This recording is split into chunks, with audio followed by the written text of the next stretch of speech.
लोकतंत्र में सत्ता की साझेदारी, ये आपके चैप्टर का नाम पॉलिटिकल साइंस चैप्टर 1 आपके क्लास 10th का।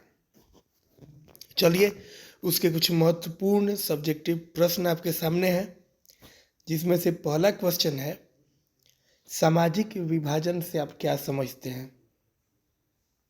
सामाजिक विभाजन से आप क्या समझते हैं।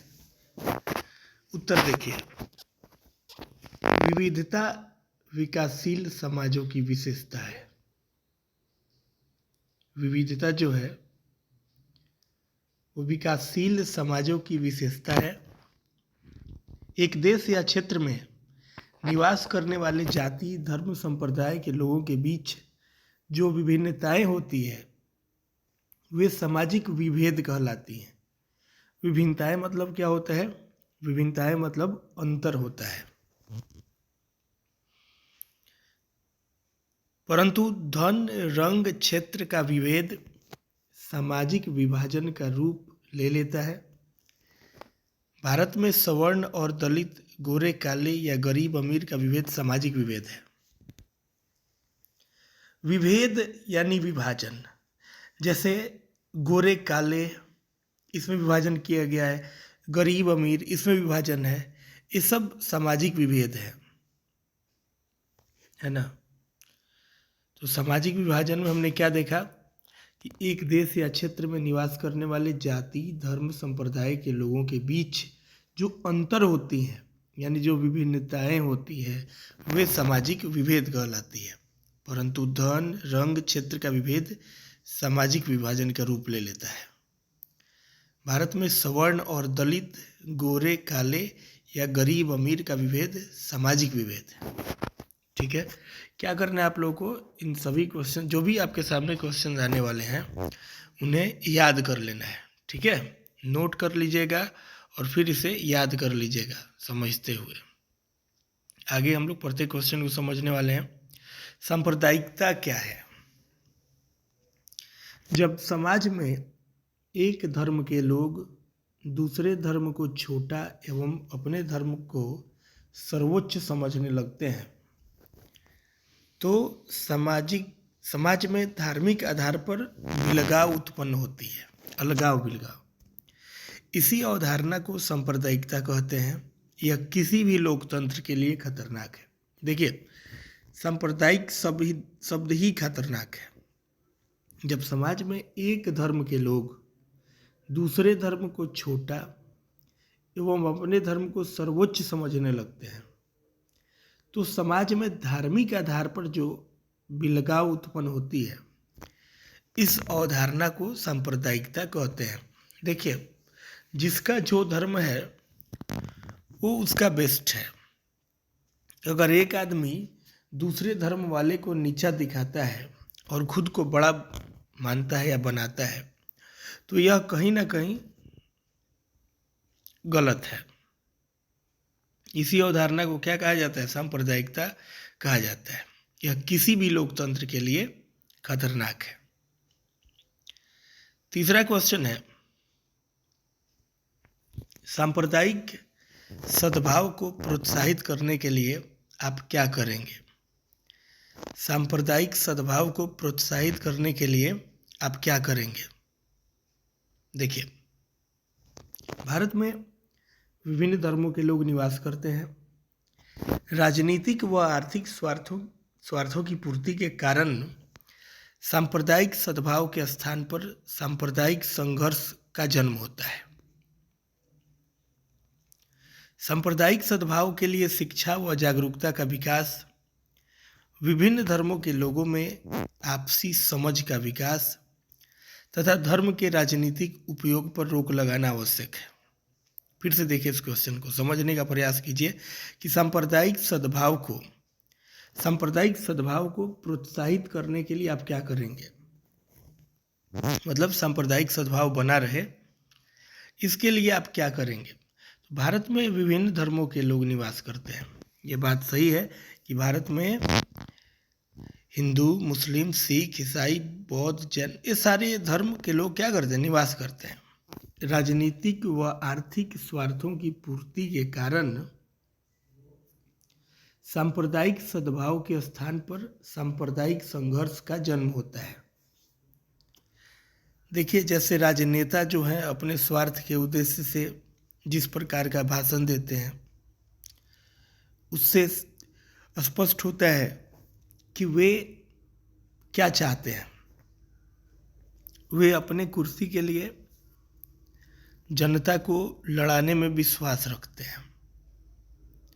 तो इससे क्या होता है, सांप्रदायिक संघर्ष का जन्म होता है। सांप्रदायिक सद्भाव के लिए शिक्षा व जागरूकता का विकास, विभिन्न धर्मों के लोगों में आपसी समझ का विकास तथा धर्म के राजनीतिक उपयोग पर रोक लगाना आवश्यक है। धर्म व्यक्ति तक ही सीमित रहे वो सही रहता है। जब वो राजनीतिक रूप लेता है, धर्म एक व्यक्ति उसके समाज तक रहे अच्छा है, उसका पॉजिटिव असर पड़ता है। लेकिन जब वह राजनीतिक रूप लेता है तो वो खतरनाक रूप धारण कर लेता है।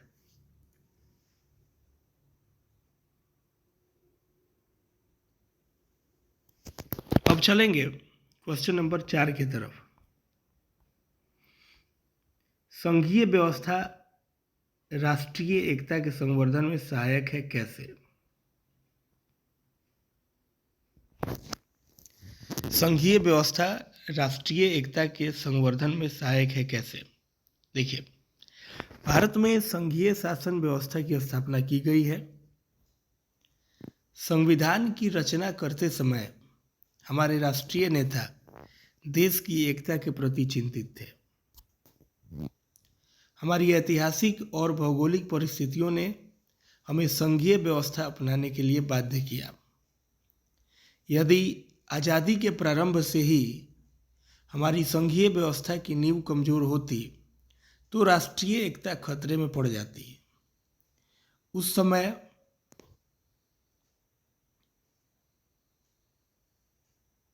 देश विभाजन के कारण जातीयता, धार्मिक एवं सांप्रदायिक उन्माद एवं क्षेत्रीय भावना चरम पर थी। स्वतः ऐसी विकट परिस्थितियों में मजबूत संघीय व्यवस्था की स्थापना कर ही सांप्रदायिक सद्भावना कायम रखा जा सकता था, ताकि देश की एकता एवं अखंडता अक्षुण्ण रह सके। इसलिए केंद्र को शक्तिशाली बनाया गया। देखिए, संघीय व्यवस्था का सबसे बड़ा उद्देश्य था केंद्र को शक्तिशाली बनाना। केंद्र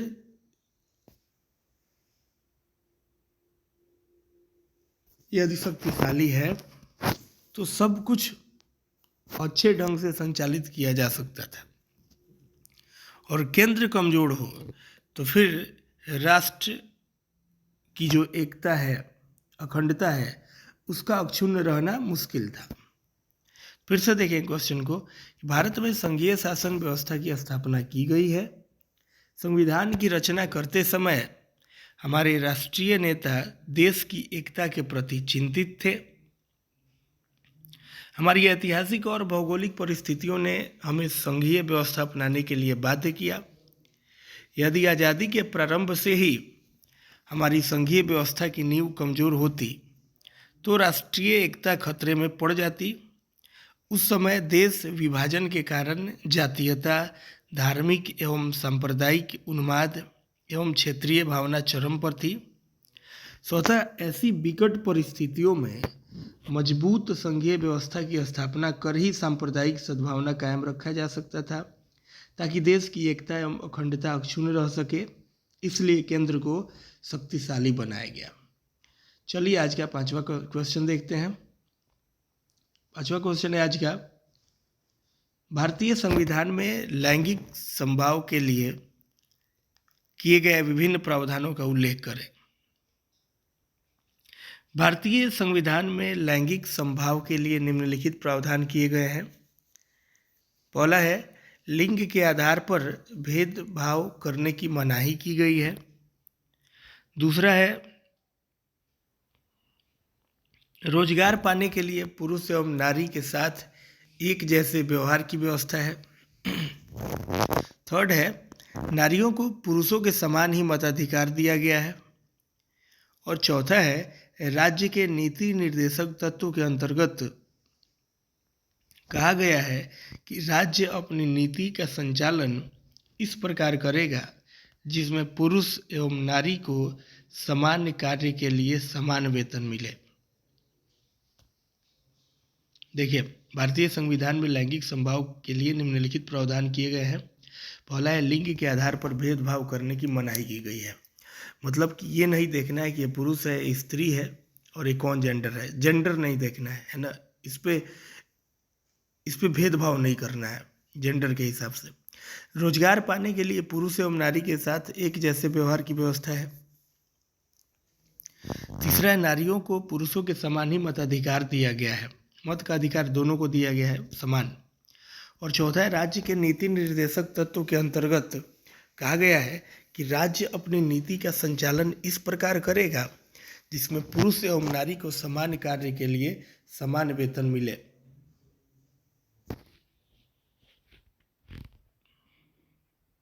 अब चलेंगे क्वेश्चन नंबर 6 के तरफ। 6 नंबर क्वेश्चन है, सामाजिक विभेद किस प्रकार सामाजिक विभाजन के लिए उत्तरदायी है। सामाजिक विभेद किस प्रकार सामाजिक विभाजन के लिए उत्तरदायी है। उत्तर देखिए, वास्तव में सामाजिक विभेद सामाजिक विभाजन और सामाजिक संघर्ष के लिए मूल रूप से उत्तरदायी होता है। प्रत्येक समाज में विभिन्न जाति, धर्म, भाषा, क्षेत्र के लोग निवास करते हैं। सामाजिक विभेद का मूल कारण जन्म को माना जाता है। विविधता अच्छी चीज है, परंतु यह राष्ट्र के लिए घातक भी है। धर्म, क्षेत्र, भाषा, संप्रदाय आदि के नाम पर आपस में उलझना, राष्ट्र को कमजोर बनाना और सामाजिक विभाजन के खतरे बढ़ जाते हैं। अतः सामाजिक विभेद को मिटाकर ही सामाजिक विभाजन को रोका जा सकता है। जब तक सामाजिक विभेद रहेगा, सामाजिक विभाजन को रोका जाना संभव नहीं है। तो सामाजिक विभाजन रोकने के लिए सबसे पहले सामाजिक विभेद को मिटाना होगा। अगला क्वेश्चन है, सामाजिक विभेद और सामाजिक विभाजन में अंतर बताएं। देखिए, कई लोगों को सामाजिक विभेद और सामाजिक विभाजन एक जैसा लगता है, लेकिन इन दोनों में अंतर है। विविधता विकासशील समाजों की विशेषता है। एक देश या क्षेत्र में निवास करने वाले जाति, धर्म, संप्रदाय के लोगों के बीच जो विभिन्नता को दर्शाते हैं वे सामाजिक विभेद कहलाती है। परंतु धन, रंग, क्षेत्र का विभेद सामाजिक विभाजन का रूप ले लेता है। भारत में सवर्ण और दलित, गोरे काले या गरीब अमीर का विभेद सामाजिक विभेद है। ये हो गया सामाजिक विभेद और ऊपर वाला हो गया क्या, सामाजिक विभेद कहलाती है। परंतु धन, रंग, क्षेत्र इसका जो विभेद है वो सामाजिक विभाजन है। आगे चलिए, लोकतंत्र में द्वंद्व से आप क्या समझते हैं। इसका आंसर होगा, लोकतंत्र सैद्धांतिक रूप से समानता पर आधारित शासन प्रणाली है, परंतु विभिन्न लोकतांत्रिक पद्धतियों में विरोधाभास के कई उदाहरण मिलते हैं। अर्थात इसके ठीक विपरीत स्थिति होती है। इसे ही लोकतंत्र में द्वंद्व कहा गया है। अमेरिका में व्याप्त रंगभेद इसका उदाहरण है। अमेरिका में जो रंगभेद का मसला चल रहा था, ये सबसे बड़ा उदाहरण है इसका। लोकतंत्र सैद्धांतिक रूप से समानता पर आधारित शासन प्रणाली है, परंतु विभिन्न लोकतांत्रिक पद्धतियों में विरोधाभास के कई उदाहरण मिलते हैं। कई जगह ऐसे लगता है कि इससे परेशानी है, तो इसके ठीक विपरीत स्थिति होती है। इसे ही लोकतंत्र में द्वंद्व कहा गया है। सामाजिक विभेद लोकतांत्रिक व्यवस्था के लिए खतरनाक है। उदाहरण के साथ स्पष्ट करें। सामाजिक विभेद लोकतांत्रिक व्यवस्था के लिए खतरनाक है। लोकतंत्र में कोई भी सरकार जनता द्वारा चुने गए प्रतिनिधियों में शासित होती है। ये जनप्रतिनिधियों से शासित होती है। ये जनप्रतिनिधि किसी राजनीतिक पार्टी के सदस्य होते हैं। प्रत्येक राजनीतिक पार्टी का अपना इतिहास होता है। इनकी अपनी निश्चित राजनीतिक विचारधारा और नीतियां होती है। इसी आधार पर जनता इनका समर्थन करती है। चुनाव के समय राजनीतिक दल अपना प्रत्याशी खड़ा करते हैं। चयनित उम्मीदवार बहुमत हासिल कर सरकार बनाते हैं। जो दल बहुमत प्राप्त नहीं कर पाते वे विपक्ष की भूमिका निभाते हैं। वे सदन के अंदर और बाहर जनता की समस्या को उठाते हैं।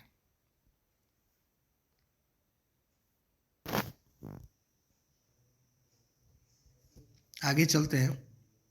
सामाजिक विविधता राष्ट्र के लिए कब घातक बन सकती है? देखिए, सामाजिक विविधता राष्ट्र के लिए कब घातक बन सकती है। सामाजिक विविधता वैसे तो समाज के विकास का लक्षण है, लेकिन जब यह विविधता लोगों में तनाव, संघर्ष व अलगाववाद को जन्म देती है तो यह राष्ट्र के लिए घातक बन जाती है। भारत में जाति, धर्म, संस्कृति, भाषा आदि की विविधताएं पाई जाती है, लेकिन निहित स्वार्थों तथा सहनशीलता के अभाव में विविधताएं सामाजिक तनाव का कारण बन जाती है, जो राष्ट्रीय एकता के लिए घातक है। सामाजिक विविधता वैसे तो समाज के विकास का लक्षण है, लेकिन जब यह विविधता लोगों में तनाव, संघर्ष व अलगाववाद को जन्म देती है तो यह राष्ट्र के लिए घातक बन जाती है। भारत में जाति, धर्म, संस्कृति, भाषा आदि की विविधताएं पाई जाती है, लेकिन इसमें निहित स्वार्थों तथा सहनशीलता के अभाव में विविधताएं सामाजिक तनाव का कारण बन जाती है, जो राष्ट्रीय एकता के लिए घातक है। अगला क्वेश्चन है, बहुत महत्वपूर्ण प्रश्न है, वंशवाद से आप क्या समझते हैं?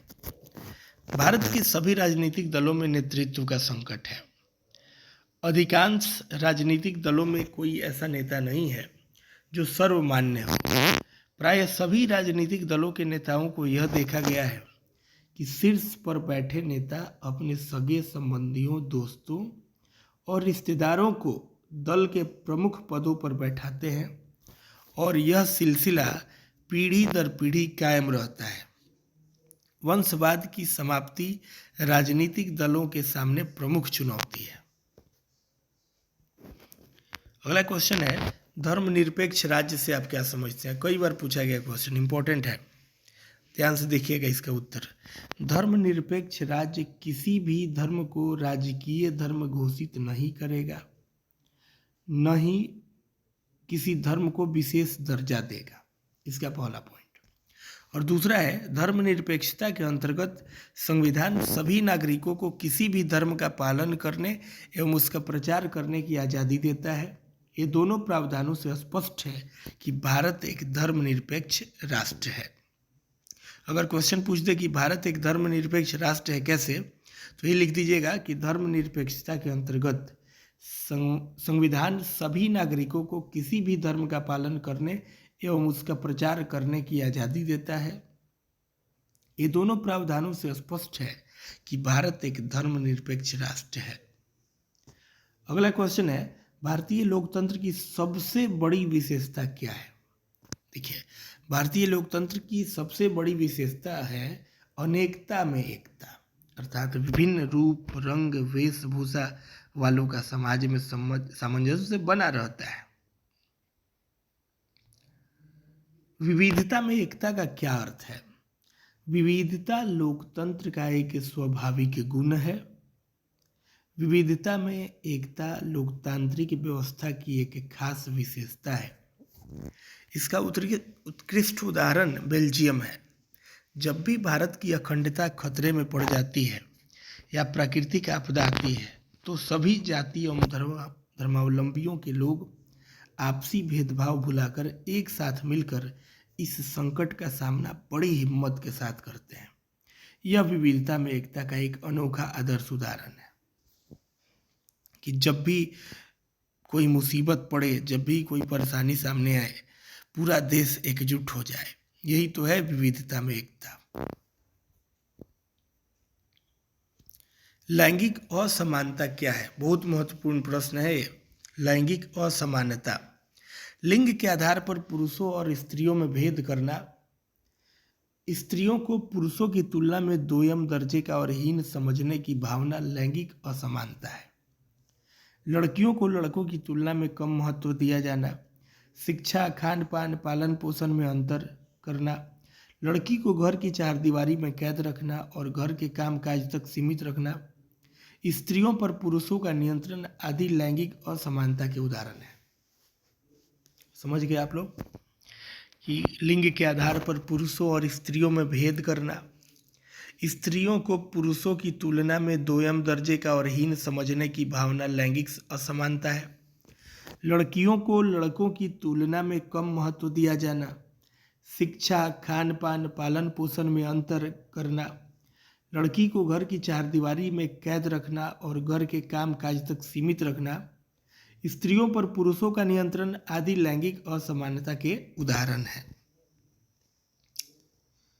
अगला क्वेश्चन है, बंधुआ मजदूर किसे कहते हैं? बंधुआ मजदूर, देखिए, ऋण के बदले अपने श्रम को बंधक बनाने वाला श्रमिक बंधुआ मजदूर कहलाता है। उसकी मजदूरी कर्जदाता की इच्छा से निर्धारित होता है ताकि कर्ज चुकाना असंभव हो। 1975 ईस्वी में राष्ट्रपति के एक अध्यादेश के द्वारा बंधुआ मजदूर पर प्रतिबंध लगा दिया गया, लेकिन आज भी बिना रोक टोक के जारी है।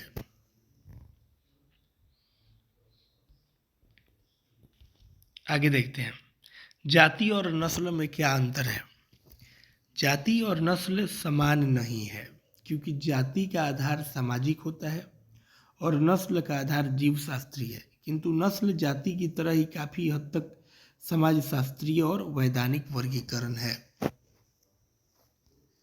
आगे देखिएगा, 18 नंबर क्वेश्चन है, संविधान की सर्वोच्चता से आप क्या समझते हैं? संविधान की सर्वोच्चता, देखिए, संविधान की सर्वोच्चता संघीय शासन व्यवस्था की सबसे महत्वपूर्ण विशेषता है। इसका आशय यह है कि संविधान लिखित, निश्चित तथा स्पष्ट हो। संविधान राज्य की सर्वोच्च विधि है जिसका उल्लंघन नहीं किया जा सकता। केंद्र और इकाइयों के बीच शक्तियों का विभाजन संविधान के द्वारा ही किया जाता है।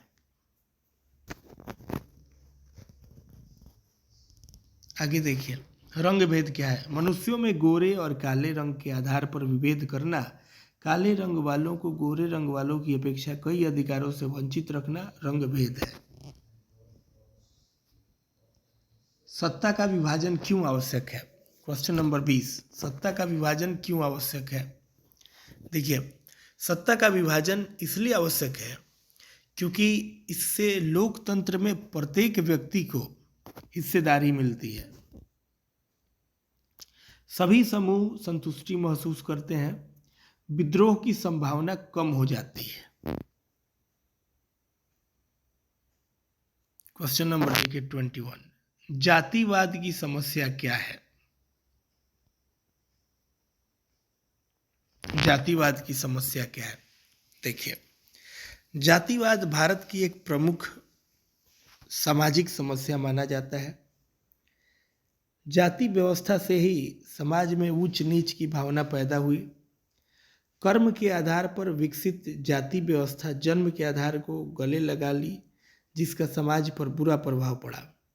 आज जातिवाद केवल सामाजिक समस्या ही नहीं, राजनीतिक समस्या भी बन गई है, क्योंकि जाति और राजनीति दोनों एक दूसरे को प्रभावित करने लगी है। रजनी कोठारी ने इस संबंध में अपना विचार व्यक्त करते हुए सही कहा है कि आज हम जाति विहीन राजनीति की कल्पना नहीं कर सकते। उनका कहना सही है कि राजनीति में जातीयता का इतना प्रभाव हो गया है कि बेटी और वोट अपनी जाति को दो का प्रचलन किया गया है। जातिवाद की समस्या के बारे में हम लोग फिर से देखते हैं। जातिवाद भारत की एक मुख्य सामाजिक समस्या माना जाता है। जाति व्यवस्था से ही समाज में ऊंच नीच की भावना पैदा हुई।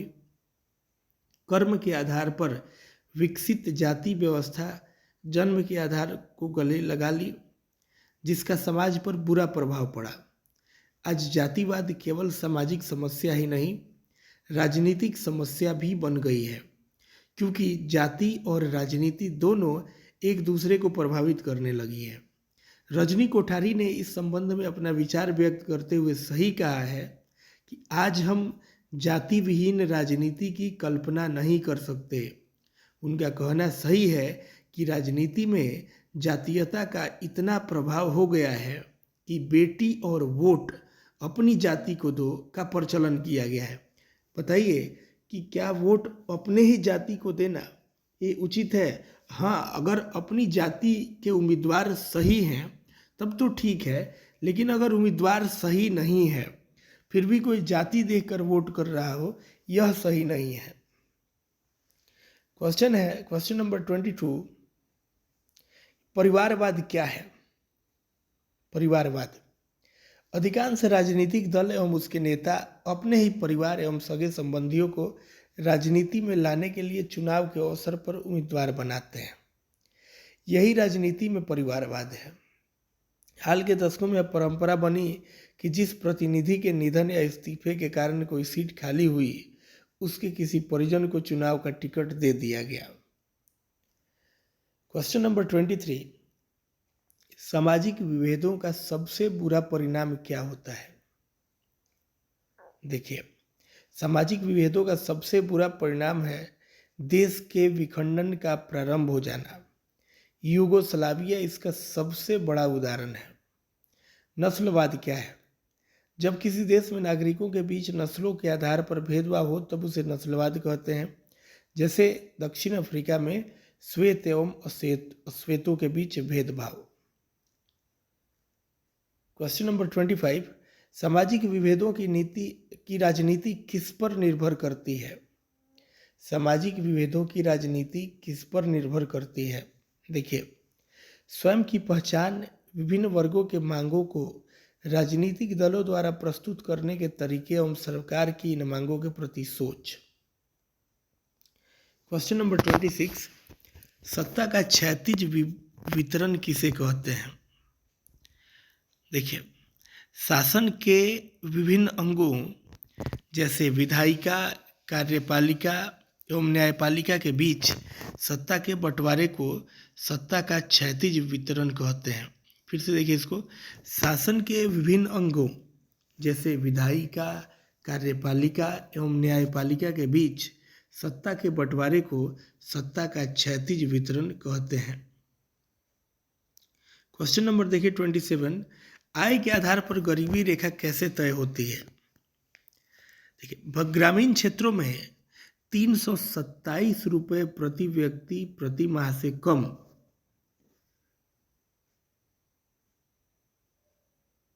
और शहरी क्षेत्रों में 455 रुपये प्रति व्यक्ति प्रति माह से कम आय हो तो उसे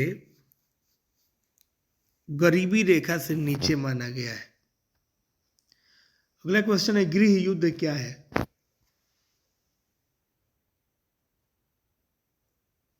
इसका उत्तर देखते हैं। जब देश के भीतर ही देश के लोगों के बीच संघर्ष एवं हिंसा शुरू हो जाती है तो इसे गृह युद्ध का नाम दिया जाता है। जैसे श्रीलंका में तमिल एवं सिंहली समुदायों के बीच हुआ था। Question number 29, Martin Luther king कौन थे? देखिए, मार्टिन लूथर किंग कौन थे? आंसर होगा, वे एक अश्वेत नेता थे जिन्होंने नस्लवाद के विरोध में लंबा संघर्ष किया था। बाद में इनकी हत्या हो गई थी। 30 नंबर क्वेश्चन देखिए, धर्म एवं राजनीति के संबंधों को स्पष्ट करें। धर्म और राजनीति के संबंधों को स्पष्ट करें। गांधी जी का कहना था कि धर्म को राजनीति से अलग नहीं किया जा सकता है। गांधी जी के अनुसार धर्म की आशय नैतिकता से था। निश्चित तौर पर राजनीति का नैतिक मूल्यों से निर्देशित होना चाहिए। नैतिकता विहीन राजनीति लोक विरोधी एवं निरंकुश हो जाती है।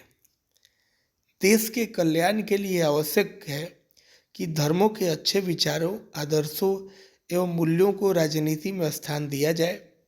राजनीति में यह भी देखा जाना चाहिए कि किसी धर्म विशेष के साथ भेदभाव या तुष्टीकरण तो नहीं किया जा रहा है। एक बार फिर से देखेंगे इस क्वेश्चन को कि धर्म एवं राजनीति के संबंधों को स्पष्ट करें। गांधी जी का कहना था कि धर्म को राजनीति से अलग नहीं किया जा सकता है। गांधी जी के अनुसार धर्म की आशय नैतिकता से था। निश्चित तौर पर राजनीति का नैतिक मूल्यों से निर्देशित होना चाहिए। नैतिकता विहीन राजनीति लोक विरोधी एवं निरंकुश हो जाती है। देश के कल्याण के लिए यह आवश्यक है कि धर्मों के अच्छे विचारों, आदर्शों एवं मूल्यों को राजनीति में स्थान दिया जाए। राजनीति में यह भी देखा जाना चाहिए कि किसी धर्म विशेष के साथ भेदभाव या तुष्टीकरण तो नहीं किया जा रहा है। आगे देखिए क्वेश्चन नंबर 31। भारत की संसद में महिलाओं के प्रतिनिधित्व की स्थिति क्या है? भारत की संसद में महिलाओं के प्रतिनिधित्व की स्थिति क्या है? उत्तर देखिए, मनुष्य जाति की आधी जनसंख्या महिलाओं की है, परंतु राजनीतिक क्षेत्र में इनकी संख्या बेहद कम है। सत्ता में भागीदारी की मांग के लिए महिलाओं ने आंदोलन की शुरुआत की है। यद्यपि पंचायत स्तर पर चुनाव में 50% सीटें महिलाओं को दी गई है, वर्तमान लोकसभा में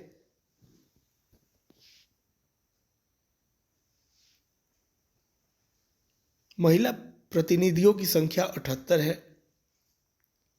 यह कुल सांसदों की संख्या के 11% से भी कम है।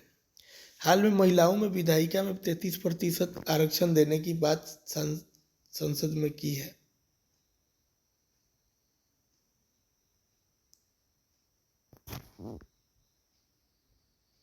अगला क्वेश्चन है, विविधता राष्ट्र के लिए घातक कब बन जाती है? देखिए, विविधता राष्ट्र के लिए घातक कब बन जाती है? एक सीमा में रहने पर विविधता राष्ट्र के लिए उपयोगी होती है। सीमा का उल्लंघन होते ही सामाजिक विभाजन और आपसी संघर्ष शुरू हो जाता है।